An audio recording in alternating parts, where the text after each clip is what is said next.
del Museo del Caracol. Qué gusto venir a platicar con ustedes acerca de la prensa del Ejército Trigarante. Bueno, la prensa era importantísima en todos los momentos de las discusiones que dieron lugar a la consumación de la independencia, pero también tenían una función estratégica y una función propagandística. Ahora, hay que decirlo, tenemos que acordarnos que los periódicos de hace 200 años no se parecían en nada a los periódicos de hoy. No había fotografía, no había diseñadores haciendo un gran periódico, es más, el papel era poquito, de tal manera que los periódicos eran chiquitos y generalmente tenían 4 o 6 páginas, cuando mucho. Pero bueno, Agustín de Iturbide, como líder del Ejército de las Tres Garantías, era muy consciente que necesitaba un órgano de difusión. Y desde Iguala hasta la Ciudad de México van apareciendo, aparejados al avance de las fuerzas trigarantes, un conjunto de publicaciones que pretenden darle a conocer a quienes pueden leer y pueden leerle a la gente de qué se trata el proyecto de las Tres Garantías, de qué manera está vinculado a la independencia y cuáles son sus ideas. De eso se trata. Y es bien divertido ver estos periódicos. Son chiquitos, todos son pequeñitos y son de pocas hojas. Pero además tienen cosas muy interesantes. El primer periódico que todavía tenemos de esta historia se llama El Mexicano Independiente y empezó a circular en marzo de 1821. Y en su primer número, ¿saben qué vemos? Bueno, un acta que es casi una crónica, una narración, porque ahí viene contado cómo fue que Agustín de Iturbide proclama el surgimiento del Ejército Trigarante y proclama el Plan de Iguala. En la medida en que las fuerzas trigarantes se van moviendo, ganando terreno, ganando adeptos, negociando, este periódico sigue circulando. De hecho, se ve que es un periódico que se hacía con mucho trabajo. ¿Por qué? Porque vemos la impresión y los tipos, es decir, las letras de metal con las que se imprime, están muy desgastadas. Esos primeros números se ven poco, pero por ahí de junio se ve claramente que ya consiguieron una imprenta mejor, porque el periódico se ve mejor impreso, mejor hecho, es más claro, se puede leer. Bueno, este es el primer periódico trigarante. Hay otro que es muy importante, que se llama La Abeja Poblana. Y uno de los números de La Abeja Poblana importa no tanto porque sean de estos periódicos que vienen con los trigarantes, sino porque ahí se publica una versión más afinada, más sustentada del Plan de Iguala. Ahora, uno podría preguntarse, ¿siempre hicieron periódicos?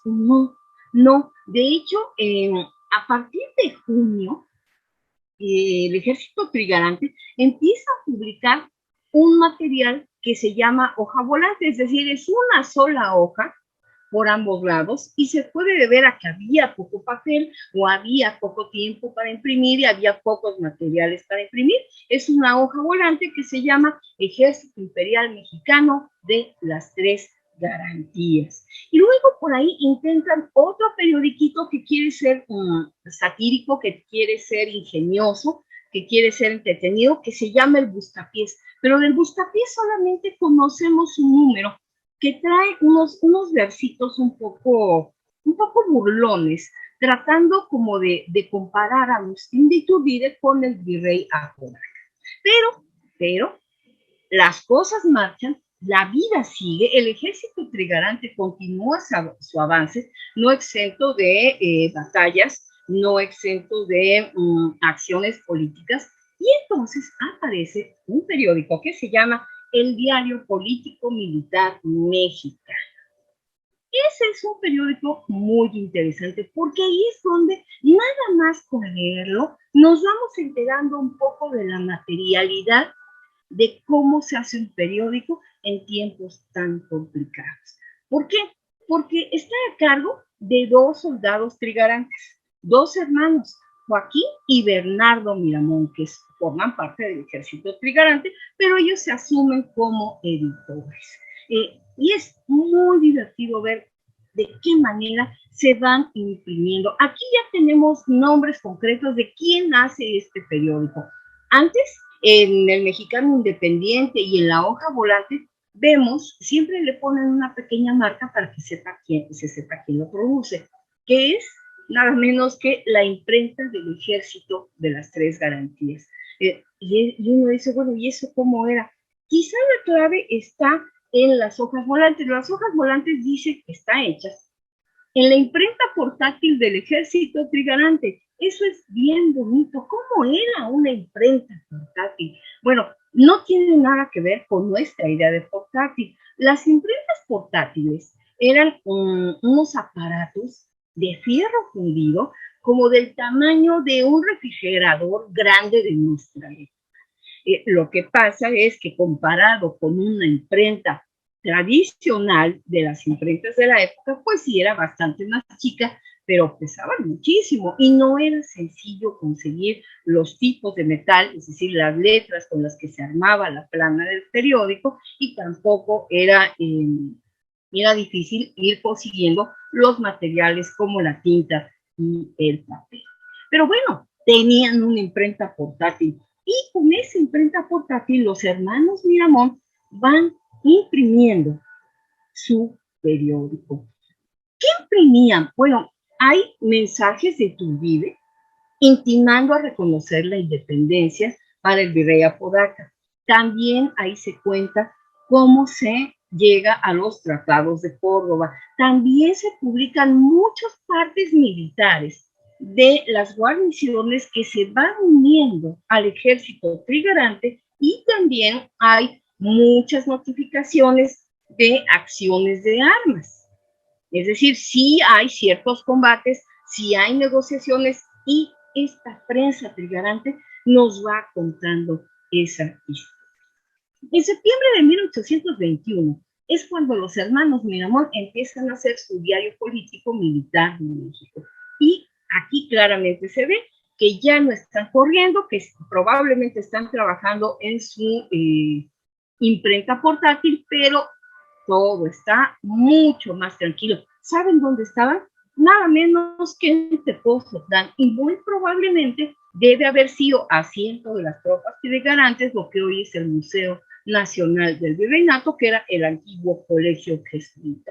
Ahí empieza a haber muchos datos interesantes en este periódico. ¿Por qué? Porque ahí están llegando los signos de adhesión, los mensajes de todos los que se están uniendo al proyecto Trigarante. Y eso hace muy divertido leer este periódico. Aparte, se vuelve diario. Y eso es algo muy interesante. ¿Qué quiere decir? Que están ocurriendo tantas cosas que los trigarantes estiman necesario estar produciendo a diario este pequeño periódico para que quienes lo pueden leer sepan cómo van avanzando las negociaciones que van a culminar en la consumación de la independencia. Es diario, les digo, y eso es una cosa muy interesante que no todas las publicaciones de la época hacían. Pero además, en la medida en que se va cerrando el proceso de consumación de la independencia, también se tienen que mover.